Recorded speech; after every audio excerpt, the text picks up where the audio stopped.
రాష్ట్రంలో law and order పట్ల కఠినంగా వ్యవహరించాలని డీజీపీని సీఎం రేవంత్ రెడ్డి ఆదేశించారు. పెద్దపల్లి జిల్లాలో జరిగిన మైనర్ అమ్మాయి అత్యాచారం హత్య ఘటనపై పూర్తి స్థాయి విచారణ చేయాలని ఆదేశాలు జారీ చేశారు. ఫోక్సో, ఐసీపీ చట్టాన్ని వినియోగించుకొని ఫోర్సెనిక్ సమర్థంగా వాడుకొని కేసును పకడ్బందీగా విచారణ చేయాలన్నారు. అతి త్వరగా ఫాస్ట్ ట్రాక్ కోర్టులో ఛార్జ్షీట్ దాఖలు చేయాలని డీజీపీకి ఆదేశాలు ఇచ్చారు. నిందితునికి కఠిన శిక్ష పడే విధంగా చూడాలన్నారు.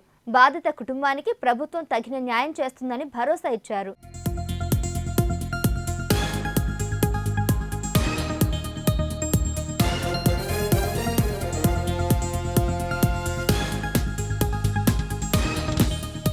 మరోవైపు నారాయణపేట జిల్లా ఉట్కూరు మండలంలో పట్టపగలు ఓ వ్యక్తిని కొట్టి చంపిన ఘటనపై సీఎం సీరియస్ అయ్యారు.